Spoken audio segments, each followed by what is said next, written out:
negara Indonesia. Ya. Saya tahunya Joko Widodo. Oh Dapat penukaran di negara Yerusalem. Oh, Joko Widodo sudah tidak jadi presiden, sudah ganti sekarang.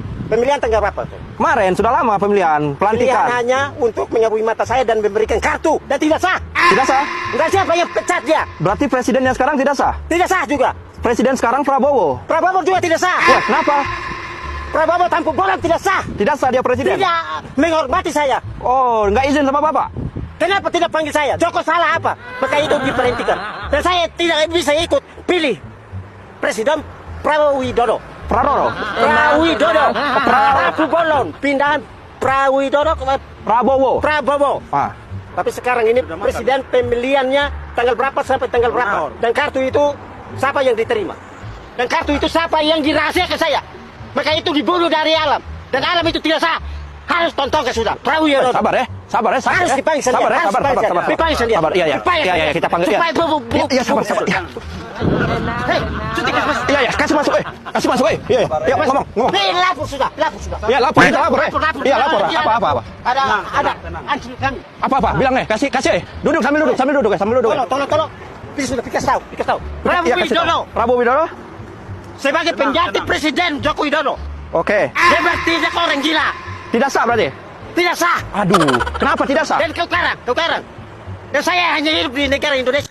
Yap, sampai-sampai para pengikutnya atau para ternak-ternaknya Mulyono ini mengalami stres berat.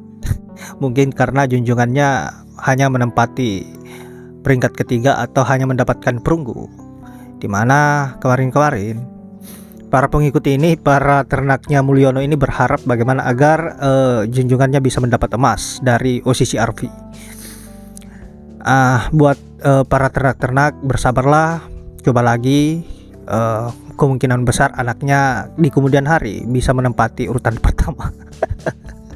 Gila. Nah sahabat-sahabat, kali ini Mimin lagi akan menyajikan video-video lucu dari Pak Mulyono dan juga komentar-komentar yang sangat menghibur dari netizen terkait Pak Mulyono. Untuk itu tanpa berlama-lama, tanpa banyak basa-basi, langsung saja kita lanjut ke videonya. Bang Haji, Pak Jokowi, Bang Haji. Apa? Pak Jokowi masuk finalis tokoh terkorup di dunia versi lembaga non pemerintah dari luar negeri. Wow. Bener Bang Haji, masa Ya bohong Allah. sih?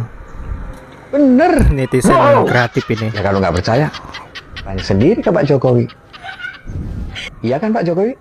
Ya nggak tahu, tanya yang mau tanya saya.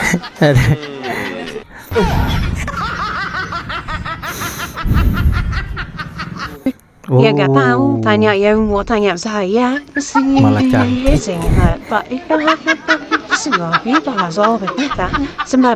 Itu anunya. Parah.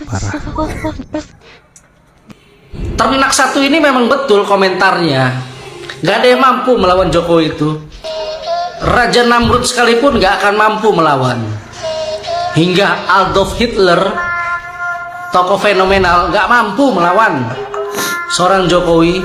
Makanya masuk tuh nama Jokowi sebagai finalis tokoh terkorup media internasional. Keren kan? Mendunia coy. Satu-satunya. Makanya para pembenci merapat ke orang luar buat bantu orang luar nguasain Indonesia. Beginilah ciri-ciri ternak Mulyono: cacat logika dan dungu. Baru tahukah kalau Indonesia ini udah dikuasain orang luar? Baru tahu Anda? Selama ini kemana Mulyono ngutang sama siapa kalau enggak dari orang luar? Coba deh mikir. Mulyono ngutang 8.000 triliun dari mana? Dari luar kawan. Jaminannya apa? Republik ini. Jokowi presiden terbaik yang pernah ada di dunia, guys. Kalian tengok, di dunia, kata pendukungnya, presiden terbaik di dunia. Dia harus jadi sekjen PBB. Noh kau, sekjen PBB bos, bukan kaleng-kaleng. Dan fotonya harus jadi gambar di mata uang rupiah ataupun dolar US. Oke, gua setuju. Kalau di mata uang dolar gua setuju sih.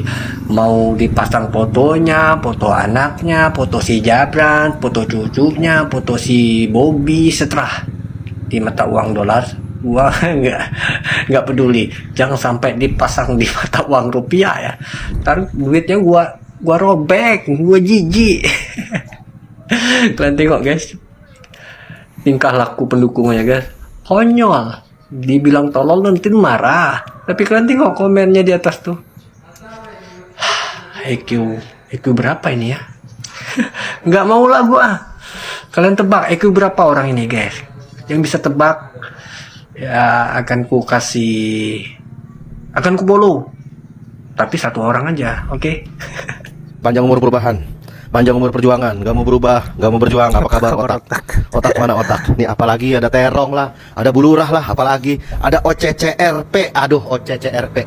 Apalagi nominasi Jokowi sebagai terkorup di apa? Nominasi OCCRP. Aduh.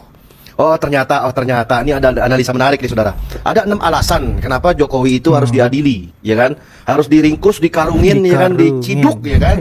Dan juga diadili untuk membuktikan alibinya. Aduh, ini berita FNN ngeri sedap saudara. Kita bacain aja saudara. Oleh Sarip Sofan, pemerhati kebijakan publik, aktivis pergerakan 77. Nah, kan sebelumnya ada OCCRP, ya kan? Organized Crime and Corruption Reporting Project. Nah, ya kan jelas nih. Dari OCCRP ini mengatakan ya bahwa yang bersangkutan presiden yang katanya ketujuh, ya kan? Yang katanya pilihan rakyat, yang katanya pro rakyat, ternyata masuk dalam nominasi finalis tokoh kejahatan terorganisasi dan korupsi 2024. Di sini sangat jelas di depan mata kita semua, ya kan, bahwa yang notabene dulu dia koar-koar bikin perpu ormas, kegentingan yang memaksa,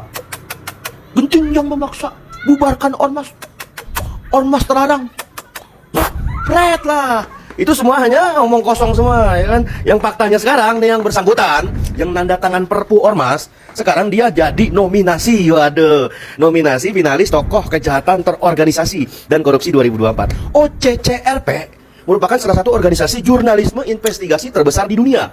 Kantor pusatnya di Belanda, di Amsterdam, dan punya staf di 6 benua. Nah, organisasi ini bertujuan untuk mengungkap kejahatan dan korupsi yang seringkali luput dari perhatian media arus utama. Nah sekarang kalau udah kayak begini, pertanyaannya, apakah OCCRP akan menjadi organisasi terlarang, ya kan? Mungkin nggak? Kacau ya kalau presidennya Mulyono, ya kan? Aduh.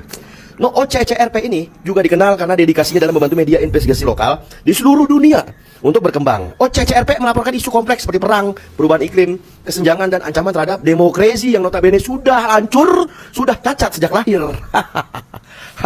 Dengan kemitraan bersama berbagai outlet media, OCCRP mempublikasikan laporan sesuai tindakan nyata di lapangan, saudara, ternyata. Nah, ada banyak alasan. Alasan pertama, penyalahgunaan wewenang diduga kuat.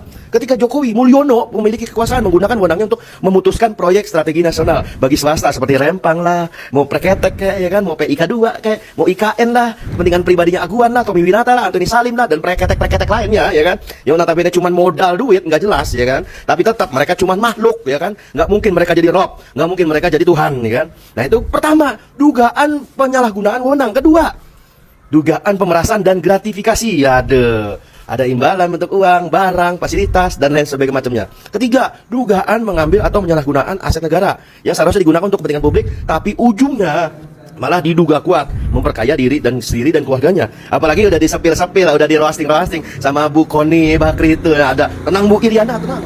Bu Iriana belum waktunya. Kalau udah waktunya nanti bakal dibuka gitu. Termasuk adanya putranya Jokowi, ya kan, termasuk Bobi Nasution, termasuk Kahiyang, termasuk preketek lainnya. Itu 3. 4. Dugaan nepotisme yang notabene Gibran Raka Buming Raka soal putusan MK dan lain sebagainya macamnya. Itu 4. 5. Pengaruh terhadap putusan kebijakan menggunakan posisi atau pengaruh untuk mempengaruhi keputusan kebijakan yang seharusnya menguntungkan publik, tapi malah mengutamakan kepentingan pribadi dan kelompoknya. Aduh, kasus dugaan money laundering, ya kan, cuci duit, ya duit dicuci, mau ngapain duit dicuci? Cuci mah baju kotor, cuci duit, aduh. Yap, saya kira itu ya guys ya. Apa yang menjadi komentar-komentar para netizen ini selain mencerdaskan kita semua, mencerdaskan juga kaum projongos ternaknya Pak Mul yang selama ini berpikir memakai dengkul.